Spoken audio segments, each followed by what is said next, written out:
আমরা মেইনলি যাচ্ছি হচ্ছে গিয়ে একটা হোন্ডার বাইক দেখার জন্য। মূলত আজকের ভিডিওতে আপনাদেরকে দেখাবো যে হোন্ডার বাইক যদি কিস্তিতে নিতে চান সেক্ষেত্রে আপনাদেরকে কী করতে হবে। আর আমি আছি এই মুহূর্তে হচ্ছে মালিবাগে এবং যাচ্ছি এই রামপুরা। আমার বাসার পাশ থেকে রামপুরা মোটামুটি কাছে। তো দেখি ব্যাটে বলে মিলে গেলে হয়তো বা নিয়ে নিতে পারি।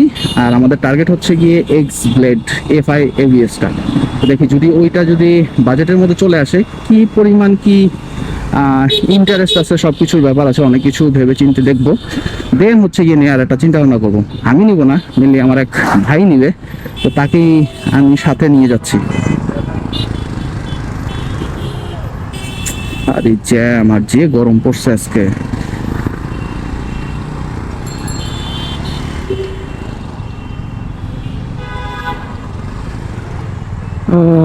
যাও যাও যাও যাও যাও।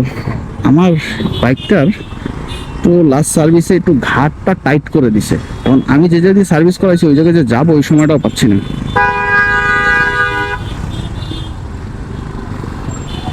রামপুরা রামপুরা এই রোডটা সবসময় একটা জ্যাম থাকে, আর জ্যামগুলো হচ্ছে গিয়ে বাসের কারণে। বাসগুলো মাঝখানে দাঁড়ায় যাত্রী তুলে এবং খুব আস্তে আস্তে যায়। এটা ওয়ান ওয়ে রোড, এখানে জ্যাম লাগার কোনো প্রশ্নই আসে না যদি বাসগুলো না দাঁড়ায় থাইকা মানুষ তুলে, তবে শ্বশুরা চলে যেতে পারবে। এবং এটার ভোগান্তিটা আমরা সবাই ভুগি। এই সকল এই যে এই সামনের বাসটা লুকিং গ্লাসই নাই। ওর লুকিং গ্লাস এত ছোট, ও দেখতেও পারবে না। এই যে মেইন লুকিং গ্লাসটা ভাঙা, ওর বড়, তো আমরা দেখবে কিভাবে, যার কারণে ডান সাইড দিয়ে উঠলাম না। মোটামুটি আমরা চলে আসছি। আর এই জায়গাটায় প্রচুর পরিমাণে সেকেন্ড হ্যান্ড বাইকে ভরা, সেকেন্ড হ্যান্ড বাইকের দোকান ভরা। আচ্ছা, হোন্ডা শোরুম আমি ডান সাইডেই, আমি একটু সামান্য রং মেরে দেই, আমার মনে হয় সেটাই ভালো হয়।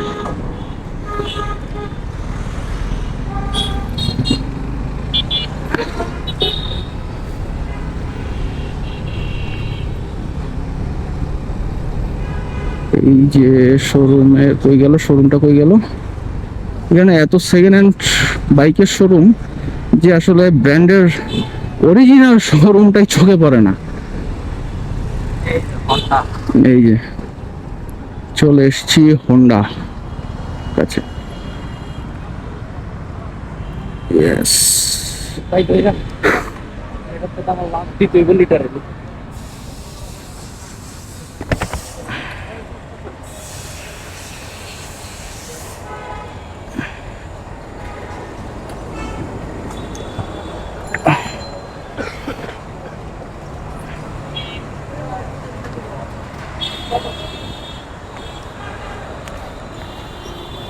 আসেন, রেখে দেন।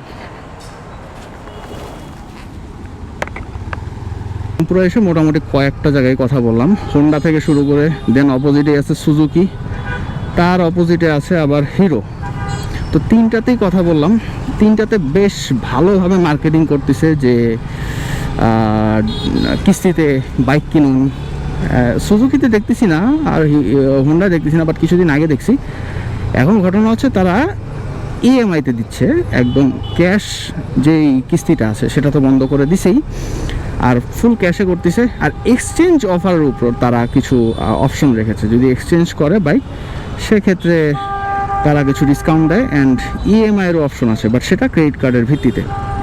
আর হিরো যে কাজটা করতেছে, হিরো পুরো বড় করে মার্কেটিং করতেছে, হিরো এক্সট্রিম 4V'র ছবি লাগিয়েছে, 30% ডাউন পেমেন্ট দিয়ে বাকিটা কিস্তিতে।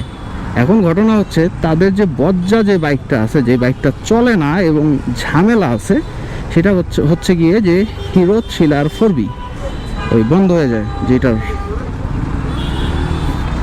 ওই বাইকটা তারা হচ্ছে গিয়ে কিস্তিতে দিচ্ছে, আর বাদ বাকিগুলো ক্রেডিট কার্ডে দিচ্ছে। এখন হিরো এক্সট্রিম 125ও কিন্তু বন্ধ হয়ে যায়।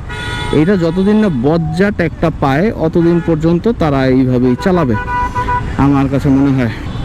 আসলে বাইক কোম্পানিগুলো যেগুলো বিক্রি করতে পারতেছে না ওগুলোই অফার দিয়ে বিক্রি করতেছে। এই হচ্ছে গিয়ে অবস্থা বাইকের ইন্ডাস্ট্রির। যাই হোক, আজকে এইখানেই টাটা জানাই দিচ্ছি, কারণ অনেক জ্যাম।